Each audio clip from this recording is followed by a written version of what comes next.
Le récap un peu de la Ligue des Champions qui est revenu cette semaine avec la première journée qui a été assez particulière un peu avec quelques matchs qui ont été assez intéressants un peu plus ou moins. Il y a eu des rencontres avec des résultats un peu particuliers, et notamment ce fabuleux Juventus Dortmund un peu. C'est fini 4-4 un peu, entre des doublés de Vlahovic, Yann Couto et Sima un peu dans le côté de Dortmund un peu. C'est un match enlevé et tout. Je ne sais pas trop quoi penser un peu de la Juve ces temps-ci. C'est vrai que la saison passée, ça a été une saison assez, on va dire plus ou moins en dents de scie un peu. Plus ou moins un peu de en dents de scie un peu de la Juve, je trouve un peu. Je ne sais pas vraiment qu'est-ce que cette saison ils pourront faire un peu. Je ne peux pas véritablement, comment dire, un peu visualiser un peu comment ils vont aller, comment ils vont jouer, comment ils vont avancer. Mais je sais qu'en championnat cette saison, ils sont au moins deuxième du championnat avec 9 points. Ils ont bien commencé. On verra un peu l'évolution de l'équipe au fil du temps, mais la Juve un peu il y a beaucoup de choses. Igor, tu dois amener un peu une certaine forme de rigueur et de sérieux là-bas.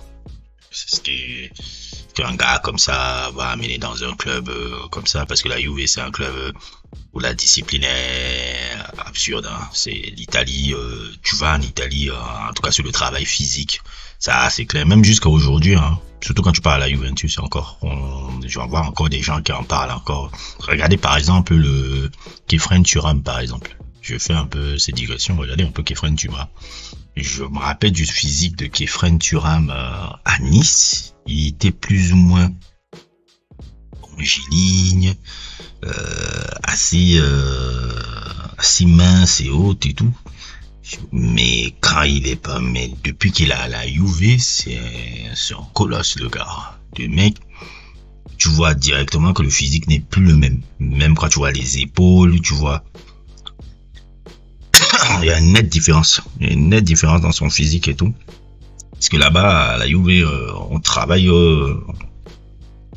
ton physique un peu d'une certaine manière. Donc, voilà, c'est le haut niveau et tout. La Juventus, un peu, je ne sais pas si on pourra compter parmi les favoris dans cette Ligue des Champions. On verra au fil le truc. Mais puis encore, ensuite, il y avait le match un peu phare, l'autre match phare, plutôt, du truc, Real Madrid de Marseille.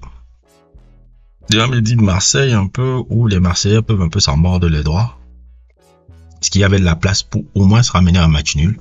Après, le but de Wea Fils, là, et tout. Et comme d'habitude, le Real, ça me faisait même marrer que ce week-end, le coco de Florentino Pérez se plaignait. Oh, l'arbitrage, c'est un scandale.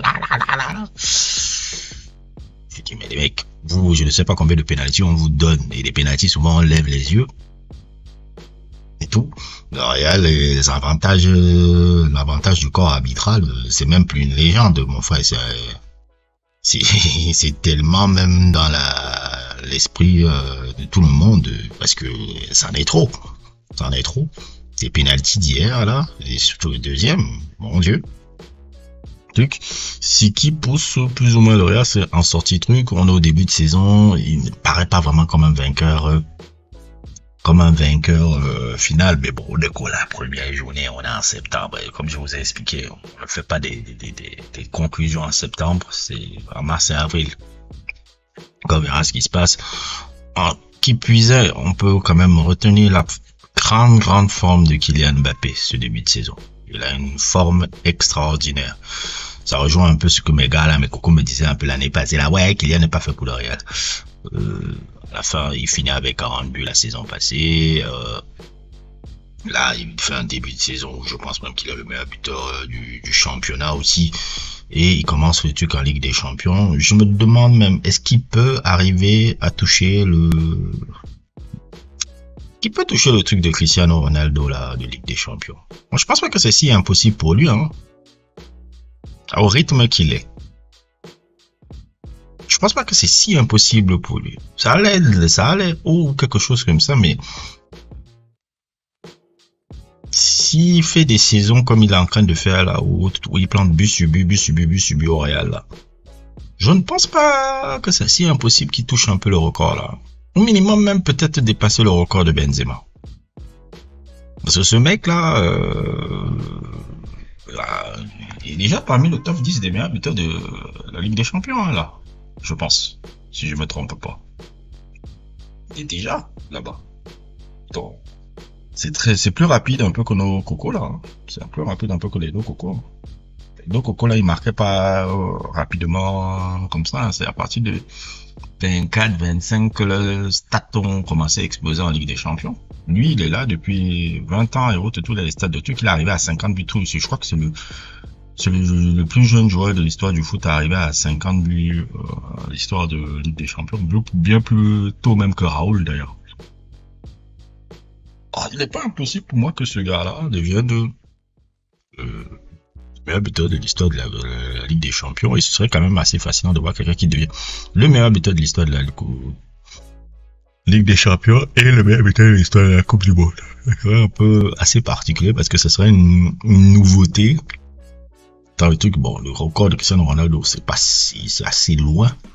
Mais c'est pas impossible. Mais les Marseillais peuvent s'en mordre les doigts. Il y avait place à faire un peu un résultat là-bas, mais globalement ils sont un peu viandés, sont plus ou moins un peu viandés à la fin. Donc ça a fait un peu comme à l'époque des années 90, l'équipe française qui joue bien, qui a un truc de résultat et qui à la fin qui perd. Ça m'a rappelé le truc des équipes françaises et tout. Et puis, à part le match contre le Real, il y avait quelques matchs un peu plus ou moins sympas aussi que j'ai un peu jeté un coup d'œil plus ou moins. Ce match assez particulier entre Benfica et Karabag. Karabag, je connaissais pas ce club, tout, et c'était un match assez enlevé. Très match enlevé et tout. Ça s'est fini 3-2 pour le Benfica. Benfica, c'est une institution que j'aime beaucoup parce que le Benfica, c'est truc, mais ils ont perdu ce match. Je connais très peu de joueurs du Benfica. Je dois vous dire, à part Otamendi, qui est le capitaine.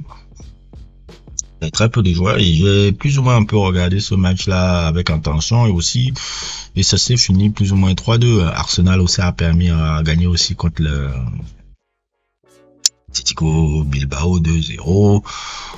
Vous connaissez Arsenal, au début ça commence toujours bien et puis c'est en mars-avril qu'on verra avec eux s'ils pourront enfin gagner un titre du champion ou un titre intéressant. L'année passée ils ont réussi quand même à arriver en demi-finale. Faut pas trop s'emballer, l'identité du club aussi assez, vous connaissez ce que je dis souvent sur Arsenal, c'est mars-avril, c'est jamais en septembre qu'on va juger des trucs, mais globalement c'était le début de la Ligue des Champions. Petit récapitulatif un peu sympa et voilà. Bref, n'hésitez pas à liker, n'hésitez pas à vous abonner et à plus pour d'autres aventures.